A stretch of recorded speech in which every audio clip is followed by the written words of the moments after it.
होश में आओ मिस्टर ऋषभ। तुम्हें अभी तक समझ नहीं आई कि हम पूरी मालूमात के साथ तुम्हारे पास आए हैं। अब अनजान बनने का नाटक छोड़ो और जो पूछ रहा हूँ वक्त बर्बाद किए बगैर बता दो, वरना ये बात कान खोल कर सुन लो कि तुम्हारी लाश गिराने में हमें कोई झिझक नहीं होगी और उसके बाद हम इत्मीनान से तुम्हारे ठिकाने के एक एक इंच की जांच करेंगे और माल बरामद करके ही यहाँ से जाएंगे। मैंने उसे दहशतज़दा करने की हर मुमकिन कोशिश की थी, लेकिन वो अपनी जिंदगी भर की जमा पूंजी इतनी आसानी से गंवाने पर कैसे राजी हो जाता। लिहाजा उसने मेरी तवक्को के ऐन मुताबिक अपनी तमाम तर हिम्मत यकजा करके खासे मजबूत लहजे में पूछा, अच्छा तो तुम तीनों मुझे लूटने आए हो?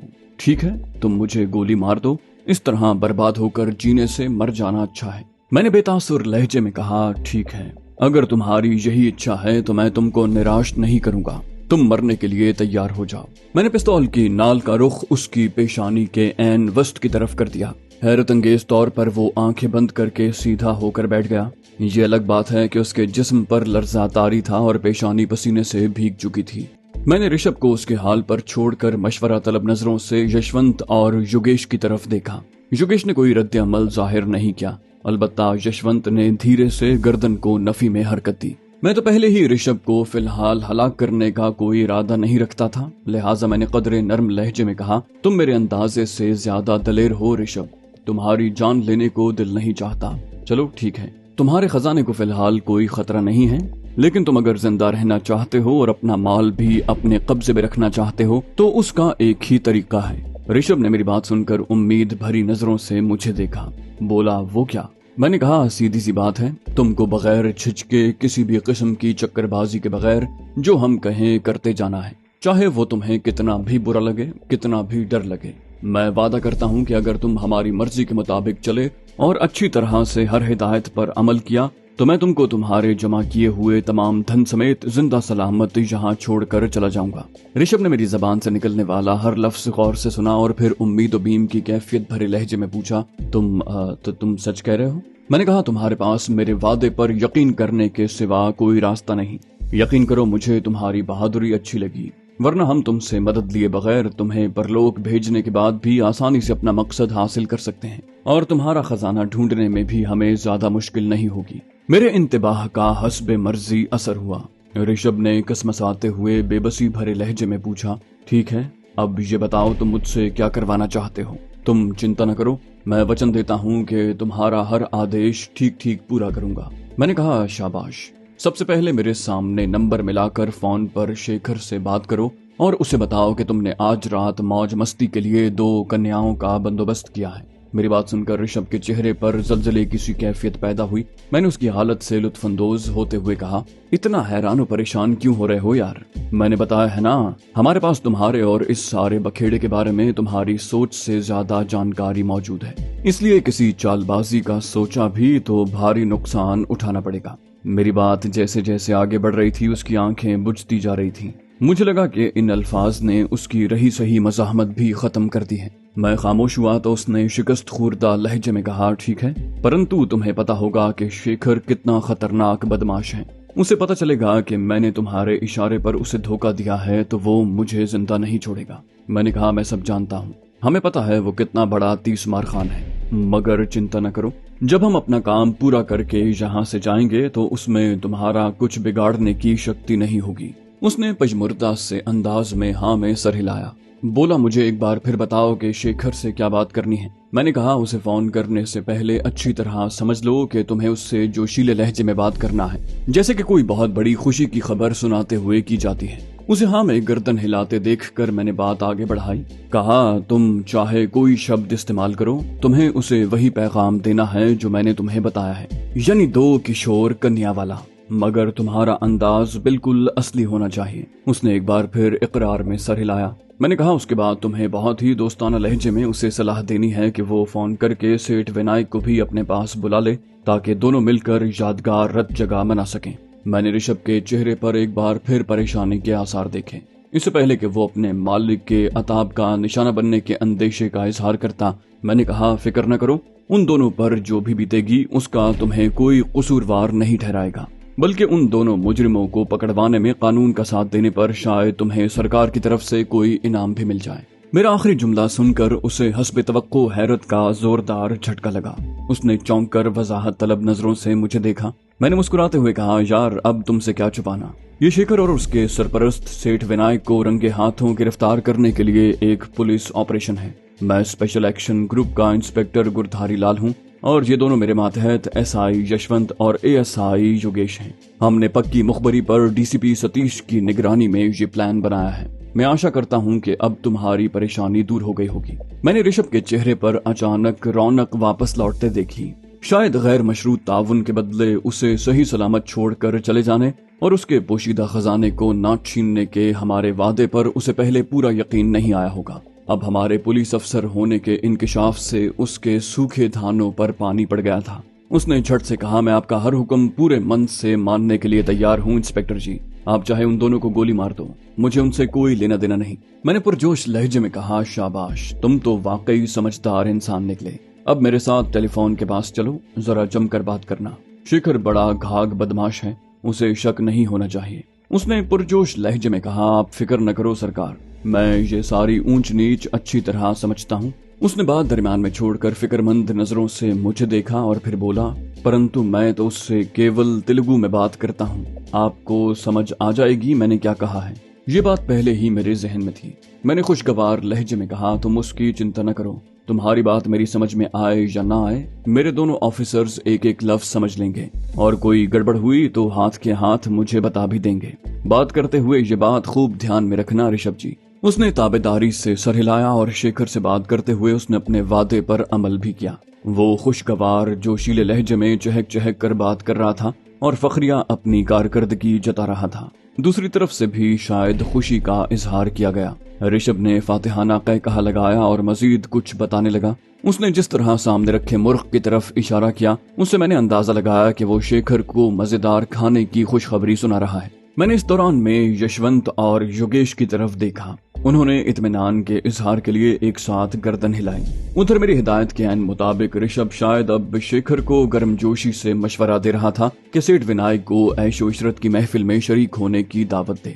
मुझे गुफ्तगू के अल्फाज तो समझ नहीं आए, मगर ऋषभ के चेहरे पर इत्मीनान की फरावानी बता रही थी कि शेखर ने उसका बेशकीमत मशवरा खुशी खुशी कबूल कर लिया है। कुछ देर मजीद बात करने के बाद उसने फोन रख दिया और तफाखुर आमेज नजरों से मुझे देखा। बोला, काम हो गया सरकार, मैंने 1 घंटे बाद का वक्त दिया है, परंतु मुझे पता है शेखर ने अभी से बेताबी से इंतजार शुरू कर दिया होगा। सालिम चिकन का सुनकर भी उसकी राल टपक रही होगी।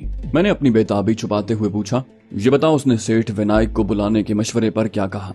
वो पुरएतमाद लहजे में बोला, झट से मेरी बात मान ली और बहुत शाबाशी दी, बाद में इनाम देने का भी वचन दिया है। बहुत खोटी नीयत है इसकी, वो अभी फोन कर रहा होगा, वो सेठ का जवाब बताने के लिए मुझे फोन करेगा। मैंने कहा, शाबाश, तुम मेरे अंदाजे से ज्यादा समझदार हो, तुमने अपना काम अच्छे से किया है, अब तुम निश्चिंत हो जाओ। हमें सिर्फ शेखर और सेठ विनायक के खिलाफ कार्रवाई करने का ऑर्डर मिला है, हम उन दोनों को पकड़ कर ले जाएंगे, तुम्हें कोई कुछ नहीं कहेगा। ऋषभ ने खुश होकर दोनों हाथ जोड़े और मुझे धन्यवाद कहा। ताहम मुझे यशवंत और योगेश के चेहरों के तासुरात कुछ बदले बदले से नजर आए। इससे पहले कि मैं उस बारे में मजीद कुछ सोचता, मेरे जहन में एक ख्याल आया और मैंने जल्दी से ऋषभ को मुखातिब किया। कहा, अभी शेखर का फोन आए कि सेठ विनायक कितनी देर बाद यहाँ पहुँचने वाला है, तो उसे कहना कि सेठ के पहुँचते ही मुझे बताना, ताकि मैं खाना लेकर पहुँच जाऊँ। ऋषभ ने एक बार फिर सादतमंदी से हाँ में सर हिलाया। जब से मैंने उसे अपने खुफिया पुलिस का इंस्पेक्टर होने का बताया था, उसकी कैफियत बिल्कुल बदल कर रह गई थी और वो खुशी खुशी मेरा हर हुक्म मान रहा था। इसी असना में फोन की घंटी बजी। ऋषभ ने मेरा इशारा पाते ही रिसीवर उठा लिया। वो पहले ही की तरह हंस हंस कर बातें करने लगा। फिर कुछ देर के बाद फोन रख कर बोला, शेखर ने बताया है कि सेठ ने ये जी ललचा देने वाली खबर सुनकर मुझे शाबाशी दी है और वो 1 घंटे तक शेखर के पास पहुंच जाएगा।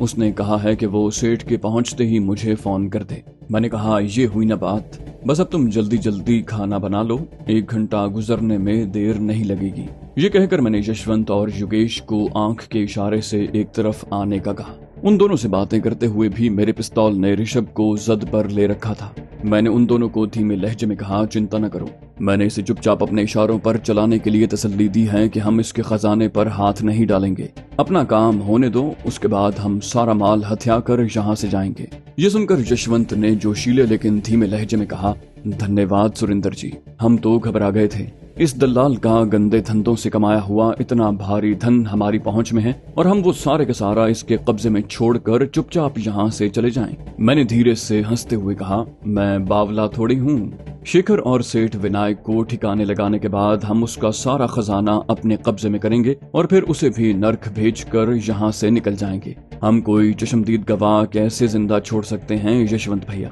मेरी बात सुनकर वो दोनों खुश हो गए। तभी योगेश ने कहा, आप हमारे अंदाजे से ज्यादा होशियार निकले हैं सुरेंद्र जी, इतनी चितराई से तो सुभाष भी जाल नहीं फैलाता। मैंने योगेश को कदरे सरजनिश करते हुए कहा, सुभाष को इतना दिमाग लड़ाने की जरूरत भी क्या है, वो बहादुर है, हिम्मत वाला है, जबरदस्त कुव्वत बर्दाश्त रखता है, उसके लिए ये खूबियां बहुत काफी हैं। अब तुम ऐसा करो कि बाहर जाकर उसे अब तक की सारी कार्रवाई तफसील से बताओ। वो बेचारा परेशान होगा कि जाने अंदर क्या हो रहा है। ऐसा ना हो कि अपना घाव भूल कर यहाँ पहुँच जाए। उसे बताओ ना कि सेठ विनायक भी यहाँ पहुँचने वाला है। उससे फिलहाल उलझने की जरूरत नहीं है, हम शेखर और उससे एक साथ निपटेंगे। उसने तायद में सर हिलाकर मुझसे पूछा, अगर मैं बाहर सुभाष भैया के पास ही ठहर जाऊं तो कैसा रहेगा? इससे पहले कि मैं कुछ कहता, यशवंत ने दरमियान में दखल दिया। बोला, ये बात तुम खुद सुभाष भाई से पूछना, अगर वो कहे तो वहीं रुक जाना, वरना वापस आ जाना, परंतु तुम जल्दी से चले जाओ। योगेश को रवाना होने के लिए तैयार होते देखकर ऋषभ चौंका। बोला, कहाँ जा रहे हो इंस्पेक्टर योगेश जी? मुर्ग पकने में तो कुछ देर लगेगी और मटन बिरयानी चूल्हे पर रखी है और दाल को भी सिर्फ तड़का लगाना है, कुछ ही देर में तैयार हो जाएगी। सलाद भी कट गया है, खाना खाकर चले जाना। मैंने कहा, चिंता न करो ऋषभ जी, ये बाहर का जायजा लेने जा रहा है, तुम बिरयानी तैयार करके रखो, योगेश अभी कुछ देर में वापस आ जाएगा। उसने कहा, ठीक है, तब तक मैं रसोई में बिरयानी को दम पर लगा देता हूँ और साथ ही चपातियाँ लगा लेता हूँ। योगेश के जाते ही ऋषभ भी कटे हुए खीरे, ककड़ी, टमाटर वाली तबाक संभालता हुआ अपनी जगह से उठ खड़ा हुआ। यशवंत ने मशवरा तलब नजरों से मेरी तरफ देखा। मैंने फौरन कहा, यशवंत, तुम भी रसोई में जाकर ऋषभ जी का हाथ बटाओ, ये अकेले क्या क्या करेंगे, हम बिन बुलाए मेहमान बनकर जो आ गए हैं इनके घर में। ऋषभ ने झट से कहा, हाँ, काम के साथ बातें भी करेंगे, वक्त अच्छा गुजर जाएगा। उन दोनों के जाते ही मैं हरकत में आ गया। कमरे का जायजा लेते हुए मुझे काफी बारीक बीनी से दिमाग भी लड़ाना पड़ा। मैं कोई खुफिया जगह तलाश करने में नाकाम रहा, लेकिन मुझे जल्द ही तकरीबन हतमी तौर पर अंदाजा हो गया कि ऋषभ ने अपनी दौलत कहाँ छुपा कर रखी है। उसने अब तक खुद को काफी ज़हीन इंसान साबित किया था। उसे अंदाजा होगा कि कोई भी चोर लुटेरा उसके खजाने को किसी खुफिया जगह तलाश करेगा, कोई दीवार गिर, तिजोरी, फर्श में कोई खुफिया खाना। लिहाजा उसने कोई ऐसी जगह सोची जिसकी तरफ किसी आम चोर डाकू का ध्यान भी न जा सके और जब चाहे वो आसानी उस तक रसाई भी हासिल कर सके। ये ख्याल मुझे सामने वाले ऊंचे से ताक पर रखे बुश कंपनी के 10-15 सेर वजनी रेडियो को देख कर आया। मुझे अपने अंदाजे की तस्दीक से पहले ये तसल्ली करना थी कि ऋषभ या यशवंत के अचानक आन धमकने का खतरा तो नहीं है। मैं दबे पांव बावर्ची खाने के पास पहुंचा। मैंने दरवाजे की ओट से देखा कि ऋषभ बिरयानी पर छींटा देने के लिए दूध में शायद जाफरान घोल रहा है, जबकि यशवंत वहां रखे मूढ़े पर पिसरा बैठा है। उनकी तरफ से मुतमईन होकर मैं वापस लौट आया। भारी भरकम रेडियो उतार कर बिस्तर पर रखने के बाद मुझे थोड़ी सी मेहनत मजीद करना पड़ी।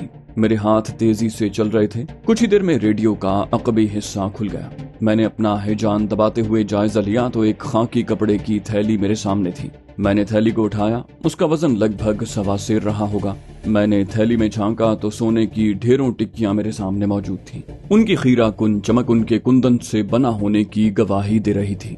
मेरा दिल चाहा कि उस थैली को अपने लिबास में छुपा लूं, लेकिन किसी नाजुक मरहले में उनकी खनखनाहट मसला पैदा कर सकती थी। लिहाजा मैंने जायजा लेने के बाद वो थैली लपेट कर वापस उसकी पहले वाली जगह पर रख दी और रेडियो को जल्दी से बंद करके उसकी साबिका जगह सजा दिया। उन दोनों के अलावा योगेश भी किसी भी वक्त वापस आ सकता था। मेरा अंदाजा दुरुस्त निकला।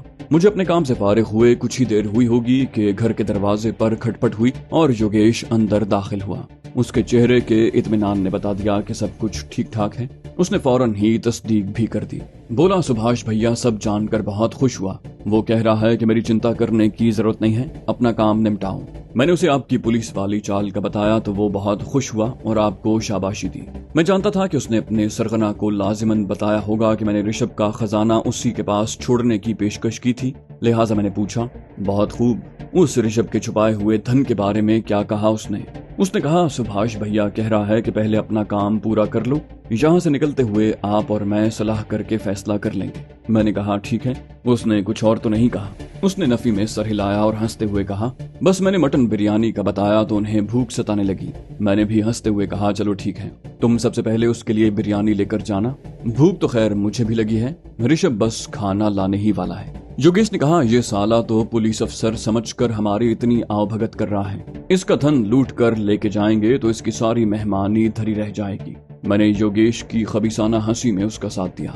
फिर मैंने उसे कहा कि रसोई में जाकर अपने और सुभाष के लिए खाने का अलग तबाक तैयार करवाए और बाहर गाड़ी में ले जाए। कुछ ही देर में ऋषभ ने यशवंत के साथ मिलकर मेरे सामने भी दस्तरखान लगाकर बकरे की बिरयानी और बघारी दाल सजा दी। फिर उसने मुझे और यशवंत को मुखातिब करके कहा, आशा करता हूँ कि आपको मेरी काविश पसंद आएगी। आप दोनों पेट भरो, तब तक मैं शेखर जी की फरमाइश का चिकन भी पका लूं। किसी चीज की जरूरत हो तो आवाज दे लेना। यशवंत ऋषभ के सामने ही मटन बिरयानी पर टूट पड़ा, मगर जाहिर है मैं नजिस गोश्त के पकवान की तरफ कैसे हाथ बढ़ा सकता था, लिहाजा मैंने दाल रोटी का लुकमा मुंह में डालने पर इक्तिफा किया। उधर यशवंत इतना मगन था कि उसने मेरी तरफ तवज्जो ही न दी। ताहम चंद ही लुकमों के बाद उसके मुंह से सीसी की आवाज निकलने लगी और आंखों से आंसू टपकने लगे। मैंने पूछा, बिरयानी में बहुत मिर्चें हैं क्या यशवंत भैया? उसने नाक सुड़कते हुए कहा, तीखी हरी मिर्च की भरमार है, परंतु स्वाद बहुत जोरदार है, खा के देखो, मजा आ जाएगा। मैंने कहा, नहीं भाई, जरा सा भी तीखा खाना मेरा पेट खराब कर देता है। ये दाल भी बहुत जायकेदार है, सलाद के साथ तो कमाल का मजा दे रही है, तुम भी खा के देखो। ताहम यशवंत ने मेरी दावत पर जरा भी तवज्जो नहीं दी और बिरयानी पर लंबे लंबे हाथ मारता रहा। अचानक उसने हाथ रोक लिया और जोर जोर से लगातार हिचकियां लेने लगा। मैंने चौंक कर उसके चेहरे की तरफ देखा। मुझे उसके तासुरात बिगड़ते दिखाई दिए। जबड़ों के उजलात खिंच रहे थे और होंठों के सिरों से राल गिर रही थी। उसकी आंखें अपने हलकों से उबलने के करीब थीं। यकलख्त उसने दोनों हाथों से छाती का बायां हिस्सा जकड़ लिया और जमीन पर ढेर हो गया। उसके हलक से अजियत भरी खरखराहट खारिज हो रही थी। मैंने जल्दी से आगे बढ़कर उसे बाहों में संभालने की कोशिश की, मगर उसका जिस्म वक्फे वक्फे से झटके खा रहा था। उसकी ये अबतर हालत मेरे लिए हैरानकुन और तशवीशनाक थी। खुदा जाने उसे अचानक क्या हुआ था। मैंने उसे पानी पिलाने के लिए गिलास भरना चाहा, लेकिन ऐन उस वक्त उसका जिस्म बुरी तरह ऐंठा और यकदम साकित हो गया। मैंने चौंक कर एक बार फिर यशवंत के चेहरे का जायजा लिया। उसकी आंखें खुली थीं, लेकिन उनसे जिंदगी की चमक मांद पड़ चुकी थी। शक की कोई गुंजाइश नहीं थी। वो जिंदगी की बाजी हार चुका था, जाने कैसे। इस गैर मुतवक्के सूरत हाल पर मेरे आसाब झंझना कर रह गए। ये क्या हो गया? अभी तो अच्छे खासे चहकते हुए खाना खा रहा था और अब अचानक यकलख्त मेरे जहन में बिजली सी कौंधी। हो ना हो ये बिरयानी यशवंत को मौत के मुंह में ले गई है। ऋषभ ने हमें मारने के लिए बिरयानी में कोई जहर मिलाया है, इतना खतरनाक जहर कि उसने चंद लुकमों में यशवंत जैसे हट्टे कट्टे जवान को जिंदगी से महरूम कर दिया। अगर मैं इसके साथ बिरयानी खा रहा होता तो अब तक मेरा भी यही हशर हो चुका होता। तभी मुझे ये हौलनाक इदराक हुआ कि बाहर सुभाष और योगेश ने भी यकीनन बिरयानी का लुत्फ उठाया होगा। मैं चाहूं भी तो उनकी जिंदगी बचाने के लिए कुछ नहीं कर सकता। ये जहर गैर मामूली हद तक जूद असर लगता है। अब तो सुभाष और योगेश भी इसी अंजाम से दो चार हो चुके होंगे। इन तीनों को शायद इनकी मौत खींचकर यहाँ ले आई थी और इनके इस हौलनाक अंजाम से दो चार होने का बिलवास्ता तौर पर मैं ही जिम्मेदार हूँ। मगर अपना मकसद हासिल करने के लिए ये सब करना तो मेरी मजबूरी है। मेरे लिए ये समझना भी मुश्किल नहीं था कि ऋषभ ने हमारी असलियत से पूरी वाकफियत होने के बाद ये जानलेवा कार्रवाई की होगी। उसने नाटक जरूर किया था, लेकिन वो मेरी तरफ से दिए गए खुफिया पुलिस वाले झांसे में नहीं आया था। हो सकता है उसे शुरू में ही यकीन न आया हो या बाद में किसी वजह से शक हो गया हो, जो रफ्ता रफ्ता यकीन में बदल गया। उसके बाद उसके लिए फैसला करना मुश्किल नहीं होगा कि हम शेखर और सेठ विनायक ही नहीं, खुद उसकी जिंदगी के लिए संगीन खतरा है। बल्कि ये भी कि हम उसकी जान ही नहीं लेंगे, उसे उसकी सारी जमा पूंजी से भी महरूम करके छोड़ेंगे। तभी मुझे इदराक हुआ कि ऋषभ जो कुछ कर चुका है उसका इजाला मुमकिन नहीं। ऋषभ अपनी इस हरकत पर बिलाशुबा इबरतनाक अंजाम का मुस्तहिक है। अब मुझे इस नई सूरत हाल के मुताबिक अपनी हिकमत अमली बनानी है और अपना मिशन बखूबी मुकम्मल करने के लिए मुझे उसकी मदद तो हासिल करना पड़ेगी। ये अलग बात है कि मुझे गैर मामूली चौकन्ना रहना पड़ेगा। ये लोमड़ी सिफत शख्स मुझे भी किसी पुरफरेब चाल का निशाना बना सकता है। चंद ही सानियों की सोच विचार के बाद मैंने फैसला कर लिया। ये ठीक है कि ऋषभ को सजा देना फिल वक्त बेसूद है, अलबत्ता उसे अब एक जोरदार सा आसाबी झटका देना लाजिम है ताकि ये मजीद कोई दावपेच आजमाए बगैर मेरे इशारों पर चलता रहे। फिर मैंने तय कर लिया कि मुझे ऋषभ के साथ क्या करना है। मैंने एक कमरे से बाहर नजर दौड़ाई। ऋषभ का फिलहाल कहीं पता नहीं था, ताहम वो किसी भी वक्त वहां नाजिल होने वाला था। मैंने जल्दी से पहलू के बल फर्श पर मुड़ी तुड़ी हालत में पड़े यशवंत का मुर्दा जिस्म टटोला और उसकी बगल की जेब से पिस्तौल निकालकर अपने कब्जे में कर लिया। मैंने उसे कॉक करके गोली चलाने के लिए तैयार किया और अपने लिबास की अंदरूनी जेब में रख लिया। उसके बाद मैंने अपने पिस्तौल से मैगजीन निकालकर जेब में रखा और खुद भी मुंह के बल यशवंत की लाश के पास ढेर हो गया। मैंने पिस्तौल अपने जिस्म के नीचे दबा रखा था ताकि पहली नजर में दिखाई न दे कि वो मैगजीन से खाली है। मेरे कान दरवाजे की तरफ लगे हुए थे। मुझे यकीन था कि ऋषभ अपने हलाकत खेज हथकंडे का निशाना बनने वाले शिकारों की हालत का जायजा लेने के लिए बस अब आने ही वाला होगा।